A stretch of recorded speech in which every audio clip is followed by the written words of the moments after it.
ሰይጣን ማንን ቢጠቀም ውጤታማ እንደሆነ ያውቃል። በተለይ ሔዋን ፍሬውን ሲታይ በሰዓቱ በጣም ያስጎመጅ እንደነበረ በጣም ያምር እንደነበረ ሰይጣን መረጃዎችን ሰብስቧል፣ ሪሰርች ሰርቷል። ከዚህ በኋላ ግን የመጣው እግዚአብሔር አምላክ ከፈጠረው ፍጥረታት ሁሉ እጅግ በጣም ተንኮለኛ የሆነውን እባብን ነው የተጠቀመው። በዚህም ምክንያት የመጀመሪያው አዳም በሚበላ ምግብ ጠላት አታለለው፣ ወደቀ፣ ተሸወደ። ዛሬ የሚያሳይላችሁ ዋና ሐሳብ ምንድነው? ሁለት ተሸናፊ ሰዎችን ነው የሚነግራችሁ። ሁለቱ ተሸናፊዎች ናቸው፣ እንደገና ሁለቱ ደግሞ አሸናፊዎች ናቸው። የመጀመሪያዋ ተሸናፊ ሴት ሔዋን ነች። ሔዋን የተሸነፈችው ሰይጣን ሐሳቢ መስሎ ባቀረበላት ሐሳብ ነው። ሁለተኛው ተሸናፊ ሳምሶን ይባላል። መንፈሳዊ ትጥቅ ለሳምሶን በፍጹም አልነበረው። ስለዚህ ሳምሶን ይቀልዳል። ቀልዱ ምንድነው? እሷ የምትደክምበት የምትያዝበት እንደ ሌላ ሰው የምትሆንበት ምስጢር ምንድነው ስትለው እሱ ደግሞ የሚደክምበት የሚታሰርበት የሚያዝበት እንደ ሌላ ሰው እንደ ሰፈርተኛ ተራሚ ሆነው ጸጉሬን ይዛችሁ ብታስሩ ይላል። ባልደረቀ ገመድ እርጥብ ገመድ ጋር ብታስሩኝ ይላል። አያችሁ፣ ቀልድ ይቀልዳል። እየቀለደ ግን ቁም ነገር ተናግሮ ነው ሳምሶን ያበቃለት። ነገር ግን ፍቅር ሰጥታ ሳምሶንን እንደጣለች መርሳት የለብንም። የመጀመሪያውም ሔዋንን ለመጣል ሰይጣን የተጠቀመበት መንገድ አሳቢ መስሎ መልካም ሐሳብ የሚመስል ሐሳብ ሰጥቶ ነው። ያንን ሐሳብ ተቀብላ ተግባሩ ስትገባ ግን ተግባር ውጤት ስላለው ሐሳብ ውጤት ስላለው የተቀበለችውን ሐሳብ ወሰደች፣ ሐሳቡን ተገበረች። ያ ሐሳብ ውጤት ነበረው። ውጤቱም ደግሞ ሞት ነበር። ያ ሞት ከእግዚአብሔር ጋር የነበራቸውን ኅብረት ማጣት፣ ከእግዚአብሔር ጋር ያላቸውን ህልውና፣ ከእግዚአብሔር ጋር ያላቸውን ፌሎሺፕ፣ ከእግዚአብሔር ጋር ያላቸውን አንድነት የማጣት ሞት ነበር። ከእግዚአብሔር መለየት ማለት ነው። ስለዚህ መሸወድ የለብንም። የመጣልንን ሐሳብ በሙሉ መጠቀም የለብንም። መረዳት አለብን፣ መመርመር አለብን። እንኳን አይደለም ከሰይጣን ዘንድ የሚመጣልን ከሰዎች ዘንድ የሚቀርብልን ሐሳብ አይደለም መመርመር፣ በሃይማኖት ቢትኖሩ ራሳችሁን መርምሩ ይላል ጳውሎስ። ስለዚህ የሚመጣልን ሐሳብ በየዕለቱ እንድንመረምር እንደ ክርስቲያን እንድንመረምር ያስፈልጋል። ፍቅር ሰጥታ ሳምሶንን አጠመደች። አሸናፊ አንድ። የመጀመሪያው አሸናፊ ዮሴፍ ይባላል። ዮሴፍ እግዚአብሔር አምላክ ልክ እንደ ሳምሶን ለትልቅ ዓላማ የፈጠረው ሰው ነው። ዮሴፍን እግዚአብሔር ሲፈጥር በረሃቡ ዘመን ለሕዝበ እስራኤል ስንዴ እንዲሆን፣ በረሃቡ ዘመን ዓለምን እንዲያተርፍ ከረሃብ፣ በረሃቡ ዘመን ለመላው ዓለም ምግብ አቅራቢ እንዲሆን እግዚአብሔር ዓላማ ነበር።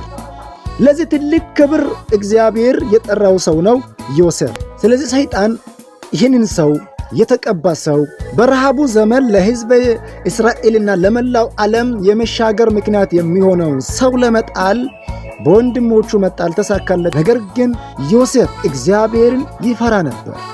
ፈርሃ እግዚአብሔር በልቡ ላይ ስለነበረ ማንም እዚህ ባይኖር እግዚአብሔር አለ፣ እግዚአብሔር ከኔ ጋር ነው የሚል ትልቅ የጸና አቋም፣ ትልቅ የጸና እምነት ነበረው ዮሴፍ። ስለዚህ ማንም የለም፣ ሁሉን ወደ ሥራ ሰኝቻለሁ፣ በግ ጠባቂውን፣ ግመል ጠባቂውን፣ ውሃ ቀጂዎችን፣ እንጨት ፈላጮችን፣ ሌሎችንም ወደ ሥራ ሁሉ አሰማርቻለሁ። አሁን ቤት ውስጥ የቀረነው እኔና አንተ ብቻ ነን። ስለዚህ ና ከኔ ጋር ተኛ አለችው። ዮሴፍ እንደዚህ አለ። እንጨት ፈላጩ ላይኖር ይችላል፣ ግመል ጠባቂ፣ ላም ጠባቂ ላይኖር ይችላል፣ በግ ጠባቂዎችንም ወደ በግ ጥበቃ ሸኝተሽ ሊሆን ይችላል፣ ውሃ ቀጂዎችንም ወደ ውሃ ሸኝተሽ ሊሆን ይችላል፣ ሁሉንም ወደ የስፍራው ሸኝተሽ ሊሆን ይችላል። ነገር ግን ማንም በዚህ ቤት ባይኖር እግዚአብሔር አምላክ አለ። ስለዚህ ይህንን ኃጢአት በእግዚአብሔር ፊት እንዴት አደርጋለሁ? ይህንን ክፉ ነገር በእግዚአብሔር ፊት እንዴት አደርጋለሁ ብሎ አይሆንም አላት። በዚህ ጊዜ ልብሱን ይዛ ከሱ ተጠማጠመችበት። ዮሴፍም ልብሱን በእጆቿ ትቶላት ወደ ውጭ ወጣ ይላል።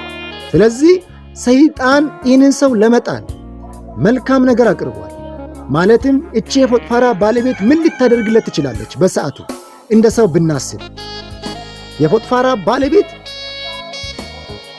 እንቁላል ጥብስ፣ የእንቁላል ፍርፍር፣ ቀይ ሥጋ፣ ስጋ፣ ቁርጥ፣ በጣም ምርጥ ነገሮችን ወተትና የተለያዩ አይብም ብዙ ነገር ለዚህ ለዮሴፍ ልታደርግለት እንደሚችል መጠርጠር የለብንም።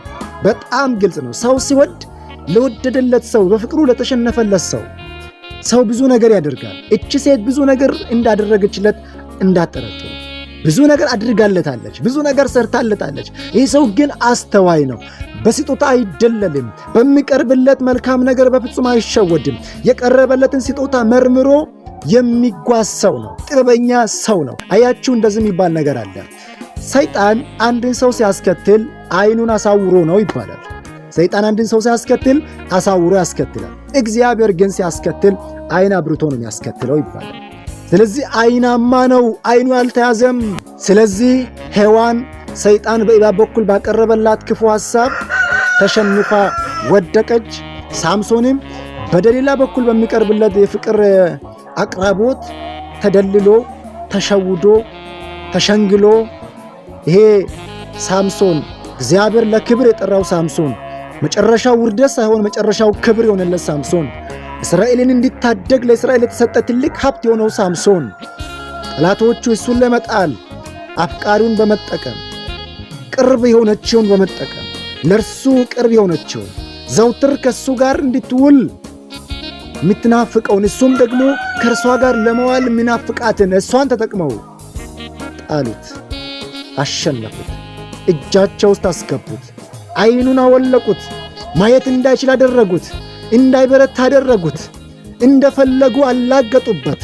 ትላንትና በአህያ መንጋጋ ብዙዎችን የሚጥል ትላንትና የእግዚአብሔር ኃይል ከመጣለት በባዶ እጁ አንበሳን የሚጥል አሁን ግን በአንድ ሰው ቁጥጥር ስር ወደቀ። እንዴት ሳምሶን ተሸነፈ? እንዴት ሳምሶን ወደቀ? እንዴት የሰው ልጅ ክብሩን አጣ? እንዴት የሰው ልጅ ወደቀ? እንዴት የሰው ልጅ ከታላቅ ክብር በእግዚአብሔር መልክና በእግዚአብሔር አምሳል ከተፈጠረበት ክብሩን አጣ? ከሰውነት ተርታ ወደቀ ከተባለ ሰይጣን አሳቢ መስሎ ባቀረበው ሐሳብ ተሸውዶ፣ ዮሴፍ ግን አልተሸወደ። ዮሴፍ ግን እጅ አልሰጠ። ዮሴፍ አይሆንም አለ። ይህንን አስከፊ ነገር፣ ይህንን አስጸያፊ ነገር በእግዚአብሔር ፊት እንዴት አደርጋለሁ? ማንም ባያየኝ እግዚአብሔር ያያል አለ። ጨከነ፣ ወሰነ።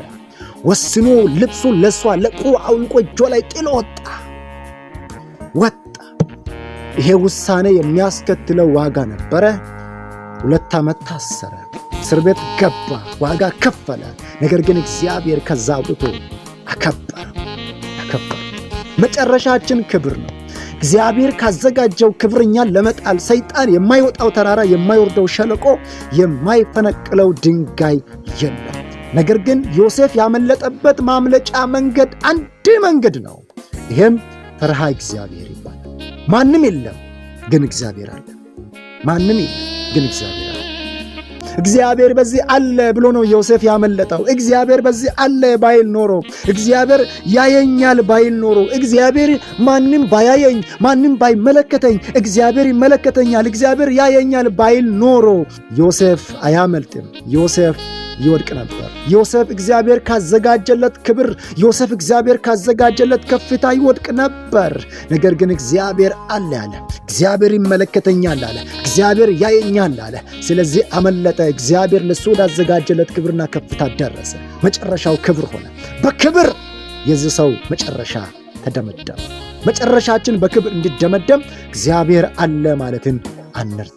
የትም ቦታ ለትምህርት በመላው ኢትዮጵያ በመላው ዓለም ብንበተን፣ በአፍሪካ በወስተርን ኢሮፕ እንዲሁም በተለያየ አህጉር ብንበተን እግዚአብሔር ከኛ ጋር እንዳለ፣ እግዚአብሔር እንደሚመለከተን፣ የትም ቦታ ከሰው አይን እንኳን ብንሰወር እግዚአብሔር እንደሚያየን ልንረዳና ልንመለከት ይገባል። ሁለተኛው አሸናፊ ጌታችን ኢየሱስ ክርስቶስ።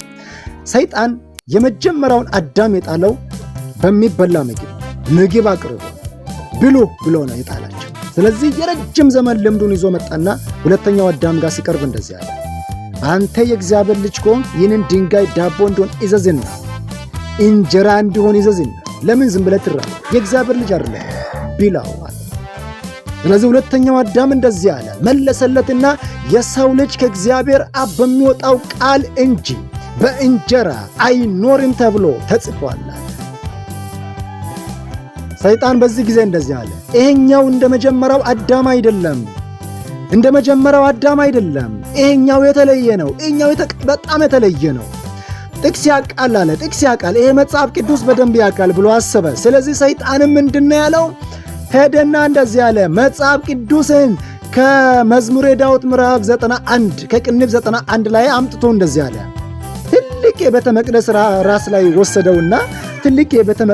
ላይ ወሰደውና እንደዚህ አለ፣ አንተ የእግዚአብሔር ልጅ ከሆንክ መላእክቶቹ በእጆቻቸው ያነሱሃል ተብሎ ተጽፏልና ከዚህ ቤተ መቅደስ ራስህን ወርውር አለ።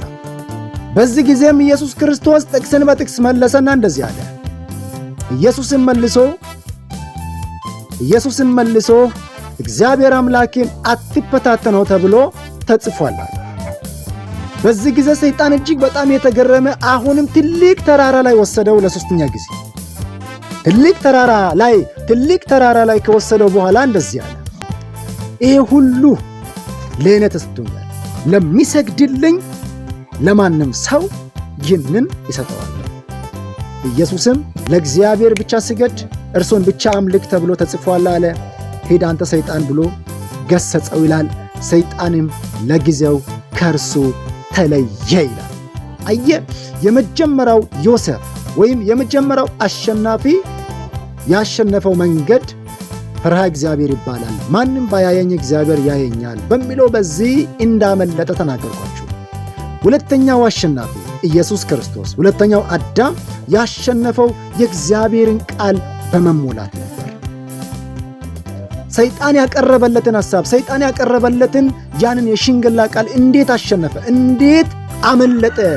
መልካም መሳይ ነው። ባይዚ በጣም በሰዓቱ ተርቦ ስለነበረ ተርበሃል፣ ድንጋዩን ዳቦ አድርግና ብላው ነው። ጥሩ ነገር ነው። ይህ ሲቀጥልም ደግሞ መላእክቶች በእጆቻቸው ያነሱሃል ተብሎ ተጽፏል። ከዚህ ራስን ወርውር ማለት የእግዚአብሔር ኃይል ካንተ ጋር እንዳለ የምታረጋግጥበት ነው። ራስን ጥለህ እስቲ እግዚአብሔር ካንተ ጋር እንዳለ አሳየኝ አይነት ነገር መልካም ይመስላል። ሲቀጥል ደግሞ ትልቅ ተራራ ላይ ወሰደውና የዓለምን መንግስታት ከነክብራቸው አሳየው። ስለዚህ ይህንን ሁሉ ለእኔ ተሰጥቶኛል፣ እኔ ለሚወደኝና ለሚሰግድልኝ ለማንም ሰው ይሰጠዋለሁ። ስለዚህ ይሰጠዋለሁ ነው፣ ችግር ያለበት አይመስልም። ስለዚህ ኢየሱስ ግን ይህንን ስጦታ መልካም መስሎ የቀረበለትን ስጦታ በውስጡ ያለው ወጥመድ ገብቶታል። ስለዚህ የእግዚአብሔርን ቃል ጠቅሶ ሰይጣንን በእግዚአብሔር ቃል አሸንፎታል። የመጀመሪያው ዮሴፍ በፈሪሃ እግዚአብሔር ሲያሸንፍ፣ ሁለተኛው ደግሞ አሸናፊ ያሸነፈው በእግዚአብሔር ቃል ሙላት።